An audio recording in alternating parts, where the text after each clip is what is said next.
Well, to help us review security in Africa in 2019 and to look ahead to 2020, let's speak now to two top-notch security and defense analysts. First, David Otto joins us from our London studios, and later in the program we'll be joined here in Abuja by Dr. Kabir. Adamu. And let's go straight away to London. David, thank you very much indeed for joining us. From your vantage point as a seasoned defense and security analyst, does the AU's plan of silencing the guns in 2020 seem more like a slogan than a program?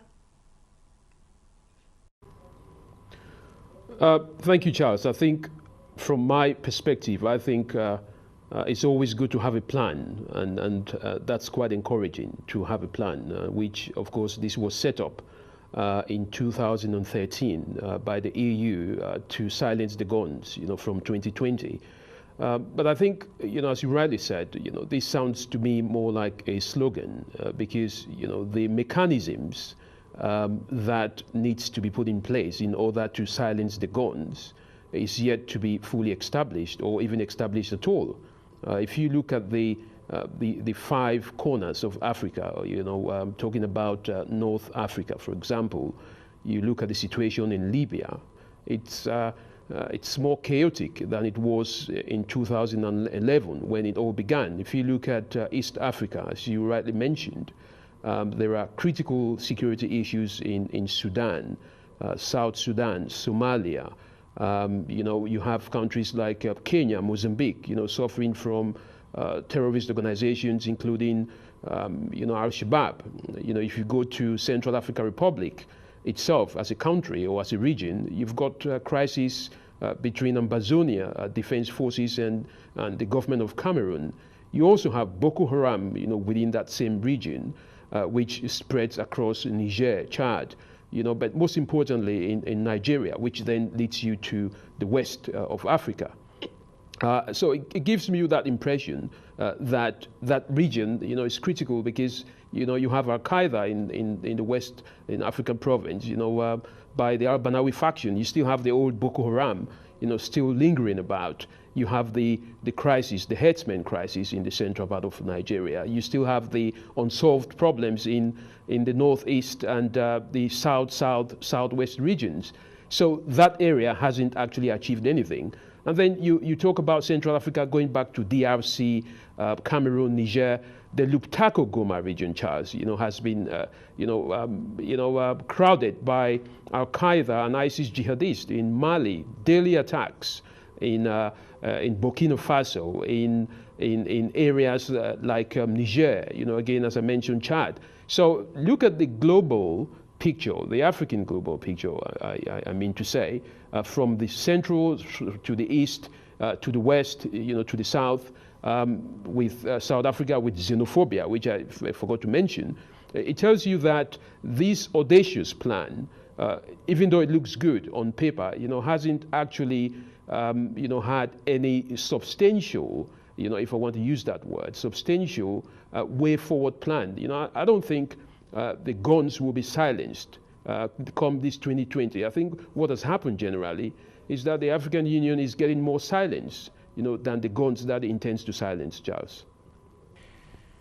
Well, that's very interesting, David, and thank you very much indeed for setting it all out there in very clear, lucid language for us. With me in the studio here in Abuja is another very well-respected security and defense analyst, Dr. Kabir Adamu. Thank you very much indeed for coming in. You heard David Otto in London there. Would it be fair to say that the biggest challenge to realizing the aspirations of people in Africa is conflict and insecurity? I agree totally. Like David has painted, virtually everywhere in Africa, you look at, there is one form of conflict, insecurity. And there are trends that I would say have defined those conflicts and insecurity.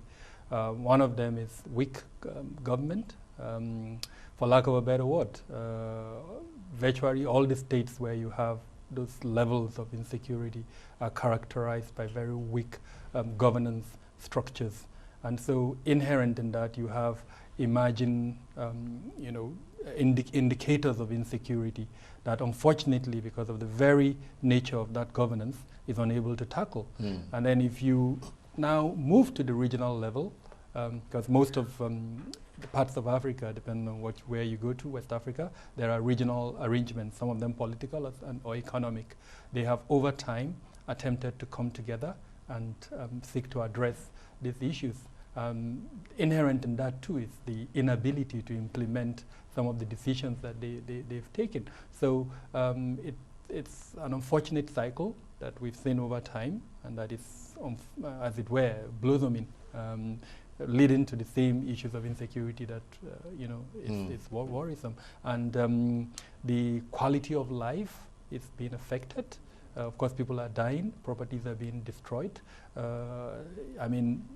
There's no way good governance can even take place in such an environment. So it's an unfortunate cycle that appears quite bleak. Well, we will take a look at the humanitarian consequences of all this later in the program. But David Otto in London, do you agree with that assessment that conflict is one of the biggest impediments to the implementation of any development agenda in Africa and tops the list ahead of poverty, unemployment, and even corruption? Of course, I do agree. The question sometimes is which comes first? Is it the conflict that comes first, or is it poverty that comes first? The African Union had properly diagnosed that conflict was the biggest, if not the topmost serious problem that Africa faces. You can't have any form of development, with a conflict-ridden state. So I think what the African Union really needs to do, which I'm sure we'll get to, is to, rather than look at Africa as a generic country, is to encourage each and every one of its member states. Because mind you, the African Union is clearly made up of member states. Each and every one of its member states needs to look at its particular dynamics and develop a structure that would enable them to deal with these issues of insecurity vis-a-vis, their economic ambitions. That is the only way that the African Union can clearly, achieve what it set out to achieve. You don't achieve an African silencing of guns 2020 when you don't encourage individual member states to build resilience. So I think this is quite important. But let's not forget the external impact that Africa is going to face, in 2020, one of which is the influx of foreign fighters, that have come from the collapse of the Islamic State. With me, two internationally respected security and defense analysts. David Otto is in our London studios, and with me here in our Abuja studios, Dr. Kabir Adamu. And let me come straight back to you, David, because you were giving the reasons why things appear to be getting worse. You were talking about the influx of foreign fighters and the impact of climate change. Yes, Charles. The influx of foreign fighters has created a high level of further insecurity within the region, because you have now experienced jihadist fighters flocking in high numbers, through porous borders into Africa. And what this has, increasingly done, with the experience talking to people just recently from coming back from Africa, is that the people are feeling increasingly that the simple social contract that the people expect in terms of protection from both national and international organization has been eroded. So the ordinary African, in most countries that have these jihadist activities, don't feel protected, and they feel that their rights are being violated.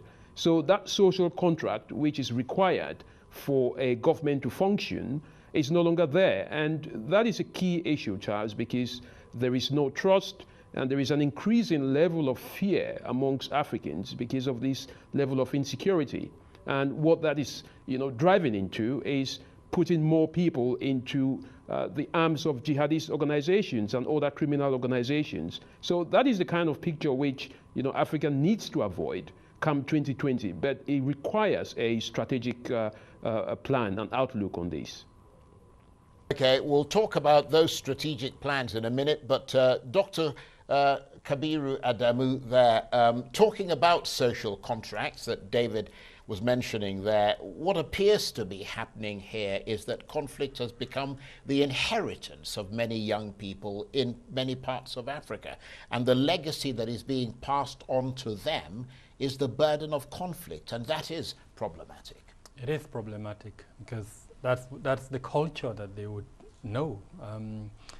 If a society has the benefit of comparing, a good time, as it were, when governance, as it were, and the social contract that we're discussing exist, then perhaps it would have the hope of getting out. But when the conflict is so pervasive, and that the culture has been ingrained, as it were, within the society, and youths know the only way they know is to embrace that culture to survive, as it were, then unfortunately, I think it's a cycle that is bound to continue. Part of the, danger, as it were, in all of this is that man, by his nature, would seek ways to survive. And so you would have, as the case is in Nigeria, emergence of non-state actors that are involved in governance. Now, the rules that would guide their involvement in governance is non-existent, as it were. So they pick up arms and seek to protect whatever communities they belong to, and in doing that, ostracize whoever is not part of that community. Maybe the visitor, he has migrated from one part to another, and so you see the conflict beginning all over again. A cycle, as you said. Unfortunately. It's quite extraordinary. David, against that backdrop, I mean, we've clearly outlined the problems, the issues, the continuing fights and attacks and conflict and so on. I mean, how much progress would you say was made in Africa in 2019 in the quest for peace and security? Because there were lots of security meetings and frameworks and plans. How much fruit did those initiatives bear in 2019? I think one of the significant progresses, if you may put it this way, is that there has been a lot of condemnation from the African Union when crises happen in several areas. Cameroon, for example, has been a significant area where the crisis keeps deteriorating, and what the African Union has simply done is to condemn issues. The Sahel region, the Lubchaco-Goma region, Burkina Faso, and all these regions, again, there's just been condemnation. So the level of progress, has been one step forward and two steps backward. So I think what needs to really be the key here is that the aim of the silencing the guns was to avoid the future younger generation to carry the burden of finding security in Africa or stabilization. But I think clearly from the insignificant progress, which if there is any progress at all in the security domain, it clearly indicates to me that the future generation has to be able to prepare itself to take over the baton and create some level of stability in Africa. What one would have expected, was to see individual African countries, develop a well-established, effective strategy. But my experience, going to Africa and talking to African leaders and civil society and all stakeholders, is that there is this interdependence, or what I call the high dependence on Africa's security being given to outsiders. A lot of African countries, still rely on the West, to provide its security. Whenever you talk to them about capacity building, the next question is, who is going to fund this? So I think the moment African countries realize that there is no economic development without stability and security in the 21st century, then we would have some progress. Right now, I think, it's just motion without movement. Okay, well, let me ask you this, Dr. Kabiru Adamu, because we're looking at progress. The problem, of course, is that while progress has been made over the last 2 decades or so, and the guns have fallen silent in previous hotspots such as Angola, Ivory Coast, Liberia, and Sierra Leone, conflict has exploded in places like Libya, South Sudan, the Central African Republic, the DR Congo, the Lake Chad Basin, parts of Nigeria and Cameroon, the Sahel and the Horn of Africa. So lots of new threats there. Exactly. And I think just to build on what David has mentioned, the fact that when you talk of the Sahel, perhaps the greatest trigger of the conflict, violence in the Sahel is Libya. And currently the initiatives we're seeing are not African-driven. The first one was Russian-driven with Turkey, and then recently the EU, Germany heading that. One would have expected African countries, seeing that the impact is theirs, they're feeling the impact more.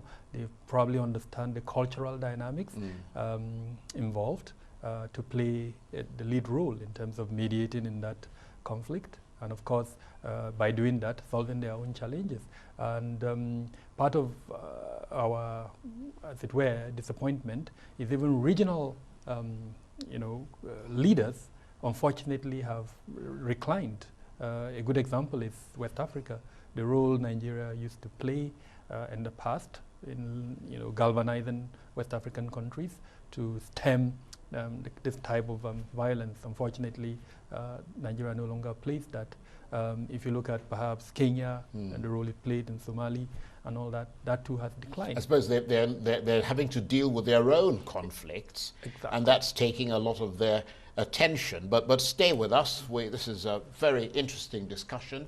You're watching the Arise interview. Plenty more still ahead as we continue our review of security in Africa in 2019 and assess areas of concern in 2020. Stay with us.